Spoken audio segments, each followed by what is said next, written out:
This is Trend Following Radio, where great thinking comes alive. Nobel Prize winners, legendary traders, best-selling authors, and the pros that know what drive us irrational human beings. I am your host, Michael Covel. Not filtered, raw, honest. That's my passion.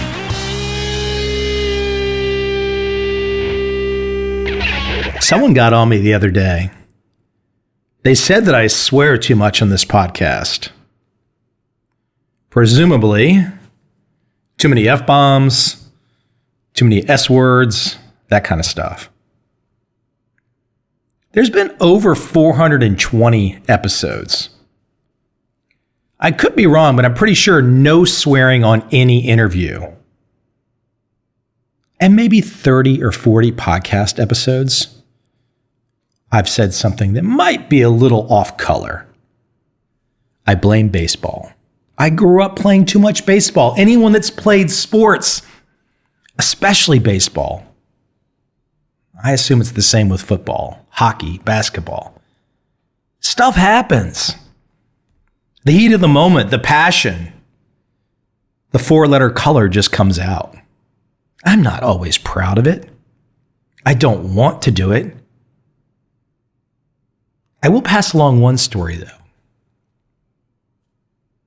It's amazing to me, especially starting out, especially meeting some of the best traders on the planet. Behind closed doors, the language is not church-like. So for those of you out there that occasionally hear something on this podcast and want to tell me that I need to increase my vocabulary, that I need to clean my act up, okay, I hear you. I can't say that I will always heed your advice. I will try. You might have noticed that opening music, Off to See the Wizard. Well, today, my guest is a wizard. Oh, hold on. He's not exactly my guest. He's probably podcast dinner, podcast filet, because I'm probably not going to be so nice today. But he is a wizard. Well, let me quote from his website. It says right here on jeremysiegel.com, where the Wizard of Wharton weighs in on the markets, the economy, and investment strategies. Wharton would be that fine business school in the great state of Pennsylvania. I have many relatives that graduated from universities in Pennsylvania, a fine state. Most of my father's family grew up in Pennsylvania. I have no desire to go back to Scranton, though. It's a little rough, kind of an old coal town. Back to Jeremy Siegel. As I said, described as the Wizard of Wharton. I guess this is self-described, though. Jeremy Siegel, for those of you that might not know, is one of the talking heads that you will see on CNBC and assorted shows all the time. It states here on his website that his landmark research in long-term stock and bond returns, which was seen in his best-selling book, Stocks for the Long Run. Definitely a bestseller. I can't take anything away there. But it says right here on his website that he is credited by many as contributing and expanding the great bull market of the 2 decades. Okay, a slight typo there. I'm a writer. I know how typos go. But let's start digging in here. What bull market are we talking about for the last 2 decades? The NASDAQ is below where it was in the year 2000. It's 2016. That's not a bull market by any definition. Now, I have a feeling he's referring to a bull market from an earlier time. But the website has not been updated, and it keeps that loosey-goosey language that can mean anything. The great bull market of the last 2 decades. It doesn't even say last. The great bull market of the 2 decades. What 2 decades? What the hell's the definition of bull? What market are we talking about? Now, I know what market he's talking about. He's talking about the U.S. stock market. but you can see already with his website, generic, non-specific, no dates, no times. It's just feel good stocks for the long run, buy and hold. Put your tight underwear on, put your headgear on, and trust that the government will take care of you at all times. Yes, ladies and gentlemen, that is the professor, the good professor, Jeremy Siegel, the Wizard of Wharton. Excuse my sarcasm. I'm about to play these clips from 2015 and 2016 from Jeremy Siegel, so I'm already worked up. And here goes the first clip with CNBC and Jeremy Siegel. Jeremy, will 2016 be the year that we start, this bull gets long in the tooth, or is it all systems go for you? Well, it is true. The earnings have been disappointing this year. The dollar and oil and energy have knocked probably $13 off the S&P. We need earnings increase for next year. Let me interject. Out there right now, you in the audience, do you really care about earnings? Do you really care what a company is earning? Or do you only care if you're making money in your account? That's no small distinction. And if you think I'm being unfair, you've lost the distinction. Who the hell cares about earnings for the S&P? What you care about, are you making money? Continuing. And the market is expecting it. And I think once we get this, increase out of the way. As he's talking about the increase out of the way, let me interject, since I did not state it from the top. As he's giving this interview, this audio excerpt, around the first week of November 2015, the Dow at that time was about 17,900. The S&P was about 2,100 for perspective. Continuing. 20K on the Dow, I think is a real possibility for 2016. I need to jump back in here for a moment. 20,000 on the Dow in 2016. Keep that number in mind.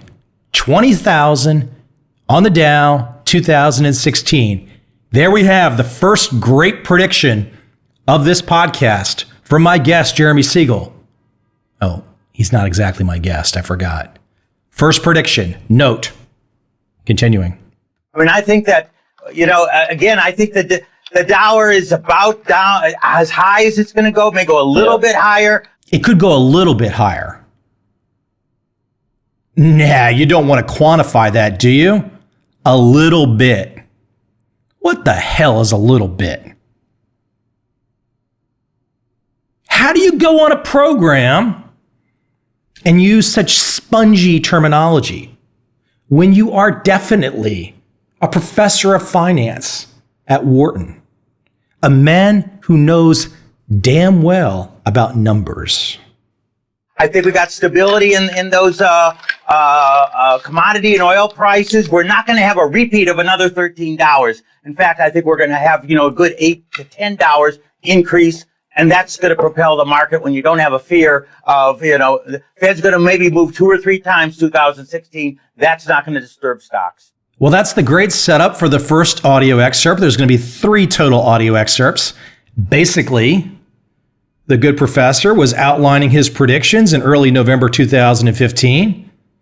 The Dow will surpass 20,000. Oil can't go much lower. The dollar can't go any higher.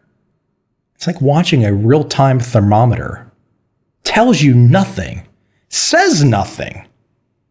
I know. I'm being too harsh. He seems like a nice guy. I don't know if he seems like a nice guy. I really don't care. He sort of seems like he's full of it. When I watch him on TV, you can tell this guy loves the camera. Oh, don't get me wrong. It's always fun to have a little press. It's fun to get out there and spread your message. But when you start calling yourself the wizard, we're not talking guys that were put in Jack Schwager's books, The Market Wizards. We're talking about a guy that now calls himself the wizard. What does he call himself the wizard for? For espousing the notion of buy and hold. Yeah, it makes a lot of sense. No, it doesn't make any sense. Let me move on to audio excerpt number 2. A little bit longer. It will give me a little more fun time for commentary. This second audio excerpt occurs around December 13th. I think he says 2 days before the Fed announcement where they raised rates. So I believe it's around December 13th or so. The Dow at that time, 17,300. The S&P, 2020. So we're already seeing a little bit of a drop. Not much. Frankly, it could have just been volatility when you look at the numbers from a distance. I mean, those numbers are not dramatically off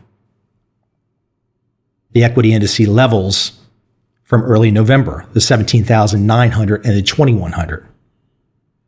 But let's get back into the good professor and find out what he has to say. Find out what his predictions might be as he's outlining them in mid-December 2015. Less than 48 hours away from the Fed decision, which I'm almost certain is going to be a rate hike. But I think it's going to be a rate hike that's going to be wrapped in a very dovish Christmas package, if you will, that I think could encourage the market. Everyone is worried with the nervousness in the high yield. Oh my goodness, the Fed is bumping up. What's going to happen? And I think once they turn around and see that the Fed, I'm not saying it's going to be one and done. People are talking that might be it, but I think it's going to be one and wait a long, long time to see what the impact is going to be on the economy and the markets. I think. This guy is on TV right now, supposedly informing investors what decision to make. It's not buy at this level, and I will come back in a month to tell you to sell at this level. It's not buy at this level and bet 10% of your net worth. It's just namby-pamby, I think. Good feeling generalizations. Continuing. And I think the stocks could rally quite nicely off such a package. Now, of course, we're in February 2016. The rally did not exactly happen. What about what's happening in credit markets? Do you think they recover after we get over this move, or do you think that there's more pain to go? And how does that reverberate back into the stock market, do you think? Well, I think we're in much less difficulty than we were in 1911 with the sovereign debt crisis. Did he just say 1911? 1911. We're supposedly reaching back to 1911 to bring forward wisdom for today.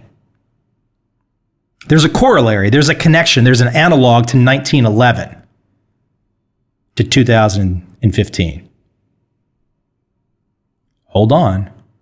Back to the good professor. We're talking about government bonds all throughout Europe, and then certainly the general Lehman credit crisis that affected all mortgage-backed securities. And as many have spoken about today, the big difference is back in 2008, the investment banks, Lehman, Bear Stearns, and then Citi, all held huge quantities of these financial instruments. Right now, almost all of these credits were gotten directly from investors. Banks, have had very little risk appetite. There's very little bank financing of these credits. Those of us with a few gray hairs remember Continental Illinois National Bank, 1994, went under because it financed a lot of the oil wells in Louisiana and Texas. That really did not happen now. So I don't expect this to be a big tremor. And I think some of the relief rally we got today was, Tremor, relief rally. Maybe you just accept these terms when you hear them. If someone comes on the tube, a financial professional, and uses the term tremor, like the bullshit meter should just go off. Relief rally? What the hell does that mean? It can mean anything he wants it to mean, and he does that for a reason. Because he's never wrong. When you talk like this man talks, you're never wrong. Because you've always got plausible deniability. Everything just syncs together. It's all just dovetailed together. Nothing can ever go wrong. Your predictions and forecasts are never wrong because you never say anything. It's just blather. Continuing. We got today was, we turned around and we said, hey, maybe Third Avenue is really going to be the only one. We're not seeing the high yields of Vanguard and some of those big mutual funds really suffer those pressures. So my feeling is that we're going to be waiting for Wednesday.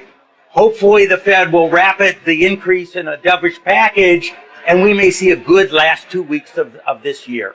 Guy, what question do you have for the professor? Finally, somebody is going to put a little heat on the good professor. Thank heaven. No, I think that's exactly right. But my pushback would be, Professor, one of the things that I've said is what some of the unintended consequences of our Federal Reserve, it's that it's allowed other central banks to act in kind, and I don't think they have the qualifications nor really the balance sheet to be doing so. Do you think that could potentially be a problem? You mean other central banks? Globally. In other words, what you see in Japan, what you're seeing to a certain extent in Europe, what you're seeing effectively what's going on in China. Have we sort of opened the door for other central banks to act, my words, not yours, but I'll use them, as recklessly as we have? Well, honestly, I don't think we reacted recklessly. In fact, I think Draghi looked over his shoulder and the other Europeans and said, hey, the best recovery in the developed world is in the United States, coincided with a lot of QE of Ben Bernanke. And they said, listen, how about trying it? And February 2016, we all know banks in Europe are imploding. Russia is taking over banks. Bank stocks are getting decimated. And zero interest rate is the norm. Oops, I forgot. It's not the norm anymore. Negative interest rates. You now put your money in the bank and they will take a little from you every month, and you'll feel so fortunate to maybe get it back in the future. What a freaking plan. We've exported that. That's the result of our exporting. That's the great export from the US Fed that's benefiting the rest of the world as we're watching things like Chinese and Japanese stocks crater. Now again, I'm in 2016. I'm in February. I'm 2 months ahead of the good professor. But that's the whole point. This guy's just making nonsensical predictions with nothing. I actually have supported Ben Bernanke. I think they're going to take care of their balance sheet.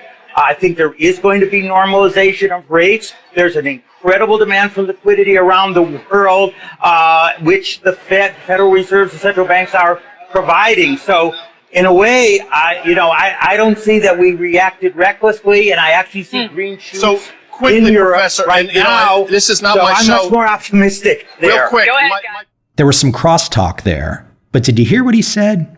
Green shoots in Europe. Now, this is mid-December 2015. We're now in mid-February 2016. Green shoots in Europe. Continuing. My pushback would be this. What is recovered other than the stock market? Is our economy so much, is it so Unemployment precipitously down from better? 10 to 5%. I mean, 6 million jobs created in the last 2 years. I think that's pretty good. And my pushback would be, at what cost has that transpired? And are they the meaningful jobs that we need? We can have this conversation. I'm sure we could go on for hours and hours. But I wouldn't. Let's give We pushback should would set be, up a last debate word, at one point. I Mr. think it Siegel, would be fun. last word. anyway, What's sorry that? about No, I'm sorry, Kel. Go ahead. No. I wanted, before we let you go, Professor Siegel, do you have a prediction yet for what you think the S&P does next year? Of course he's got a prediction. Here it comes. Drum roll, please. I think we're going to get a 10% increase next year because I think we're going to, the earnings decline this year was oil and the dollar. And hopefully that's not going to repeat next year. We get oil back to 40 to 50, the dollar stay approximately stable. Oil 40 to 50, it just went below 30 in the real world. Now, of course, I'm not picking on him here like some people might think. But this guy's making predictions. I don't make predictions. The best traders on the planet don't make predictions. Guys that hog airtime on TV, they're the ones with the predictions with no gravitas. They're the ones with predictions that can never be measured. you're going to have to listen to my podcast episode with Phil Tetlock. He wrote the book Super Forecasting. He rips the you-know-what out of the punditry out there, out of the punditry world, in their predictions that never have any sense of measurement. Continuing. We could have an 8 to 10% bounce back in earnings. And I think with interest rates not rising much, we can get that 8, 10, even 12% bounce back in the S&P. There you have it. That was Jeremy Siegel, December 2015, around mid-December. Now let's bring it current, because we've just seen a rather fun January for those people that believe in long-only buy and hold stocks. They just got their you-know-whats handed to them. Trend following did exceptionally well in January 2016. Now, I'm not going to sit here and just pump 1 month alone, but damn it, it's really interesting when the buy and hold strategy gets its butt kicked and trend following does really well at the same time. That's the kind of thing that should cause investors, if they don't know about trend following, to at least ask a few questions, to dig a little bit deeper, and to think maybe that Jeremy Siegel, stocks for the long run, the never-ending bull market, well, maybe that's not exactly true. My last clip, Jeremy Siegel, February 8th. So now, for those of you out there that have been listening and you've been saying, oh, Covel, you're just picking on this guy for making these predictions. Well, yes, I am actually picking on him for making these predictions because they have been moronic, as most predictions are. But now, we shall both fight in the same time plane. I believe this is Jeremy Siegel from February 8th, 2016. And guess what? It's a mea culpa. Let's talk about where you see things headed. Do you think it's going to take us a little longer to get to 18 or 20,000 for the Dow? Yeah, let me admit I was far too bullish last December. But I also said then that it depended on oil, on commodity stabilizing. And, well, we see what's happening today. Oil again falling below 30. And there is a dual threat of deflation, which is very scary for the market, not only from commodities, but as we just noted, Arian just noted, a loss of Chinese reserves. Will they devalue the yuan? Because that's one of the reasons why money is escaping from China, the fear of devaluation. That's another wave of deflation coming out of Asia that could affect the other economies. And then you say, my God, can the central banks counteract all these deflationary forces? So that's clearly, we didn't stop the deflationary forces from commodities. I think China is much more worrisome than it was last year. And that's really spooking the markets right now. And yeah, I really understand why they're so worried and why they are down from where they were just 2 months ago. I'm sorry, I had to wake back up there. I know he was saying something. So his November and December 2015 forecasts have now been reconciled. They were wrong. So the February 2016 forecast, well, I guess that really wasn't a forecast. That was just I was wrong. I was too bullish. But he wasn't too bullish really because it was the market fault. It was not his fault. His prediction wasn't wrong. It was because the market didn't do what the market was supposed to do. So he's not really wrong. So here's the thing. This guy comes out. He says all of these inane predictions. He's proven wrong. Now I have to ask you,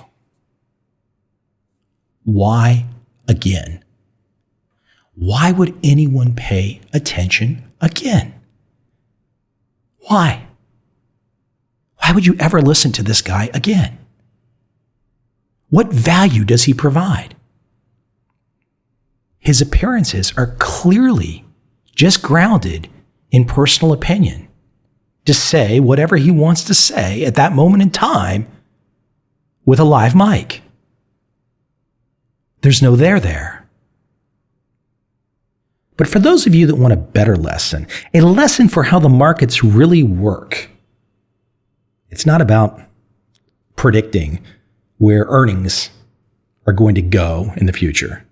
Nah, it's not that. It's the behavioral element. It's the probability weighting. A guy like this, he doesn't want to talk in probabilities because he wants to sound smart. Remember at the beginning of the podcast, he's the wizard. The wizard doesn't want to be measured. The wizard doesn't want to have to answer for his, quote, calls, his picks. No, he wants the airtime. That airtime is a drug, man.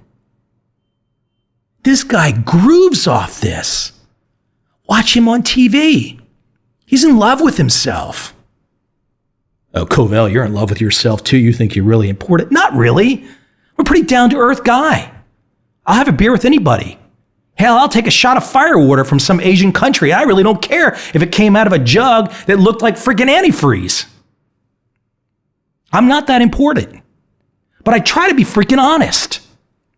I try to give some real life perspective here. The way the people that make the money think. They don't think like this guy Siegel. And with all due respect, I know I've said some harsh things today. But arguably, I could have been a lot harsher. I think I was pretty nice. Back to that lesson. The takeaway that I want you to think about from this episode, and I've played her several times on this podcast, and her timing could not be any better for February 2016. And I'm still in love with her, even though she's not alive, and I believe this clip is coming from the 1920s. But she was so damn cute. Her voice was so cute. And whoever wrote this song understood money and markets in a big way. A way that maybe one day, the good professor Jeremy Siegel will understand too. But for right now, I will take Ginger Rogers any day of the week over the good professor.